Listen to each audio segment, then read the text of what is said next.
Artificial intelligence is already reshaping how we diagnose disease and discover new drugs, but their safety depends entirely on the human safeguards we build. We've reached the capstone of Chapter 6, Doing It Responsibly: Risks, Ethics, and the Human in the Loop. To understand the boundaries of medical AI, we need to audit 5 specific vulnerabilities: the risk of confident errors, the complications of mental health chatbots, the impact of biased data, the regulatory environment, and the final design of the workflow. These safeguards determine whether healthcare AI remains a helpful tool or becomes a liability. Medical AI can find patterns in data that humans might miss, but it can also be wrong while sounding completely certain.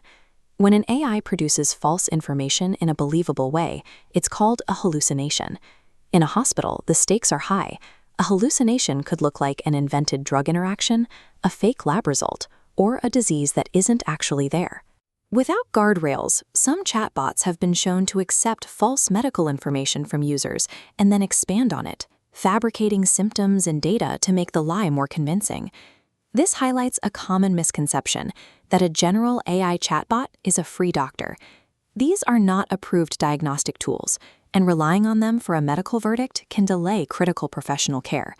The danger is the delivery. The AI presents these falsehoods with the same calm, authoritative tone it uses for facts, making errors difficult for a non-expert to spot. In mental health, chatbots can feel appealing because they're available 24/7, cost very little, and don't feel judgmental. However, independent testing of companion bots reveals significant risks. These systems often provide questionable advice about psychiatric medication, and their safety guardrails can weaken as conversations get longer. Professional and legal bodies have begun to respond. The American Psychological Association issued an advisory against using generative AI for psychotherapy, and states like Illinois have passed laws to ensure only licensed humans make mental health treatment decisions. There are also massive privacy questions. Before sharing personal information with a wellness app, we have to ask who owns those messages, and if the tool is actually capable of connecting a user to a human professional during a crisis. A digital tool is not a replacement for a clinician. In a crisis, an app cannot provide the support that a licensed human professional can. An AI model learns from the data it's given, meaning it can inherit historical flaws and inequities. This is algorithmic bias. A skin cancer detector trained on light skin is less accurate for darker skin. Bias also hides in neutral-looking data. Tools using past healthcare spending to predict risk often underestimate groups who historically lacked access to care.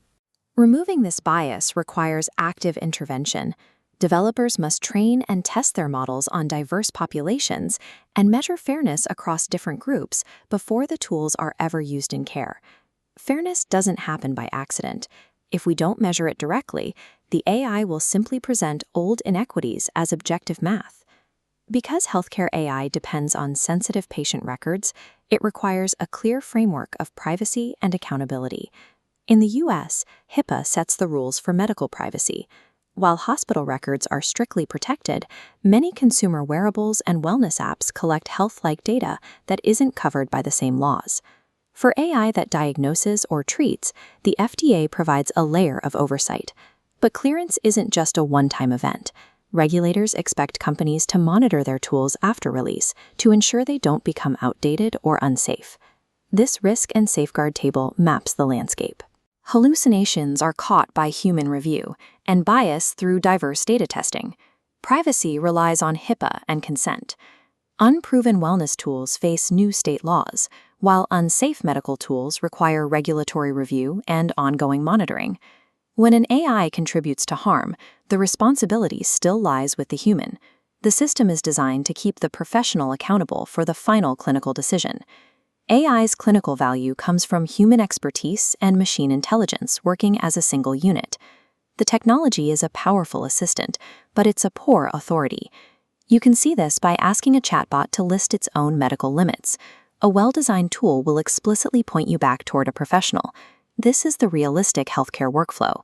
The AI might surface a risk score or a draft, but the human reviews it, verifies the details, and remains the final decision maker. We've audited the risks, from the danger of hallucinations and therapist bots to the reality of algorithmic bias and the gaps in privacy law. A human must stay in the loop, because AI can fail in ways that require a person's judgment to catch. Welcome the help, verify the output, and never hand over responsibility.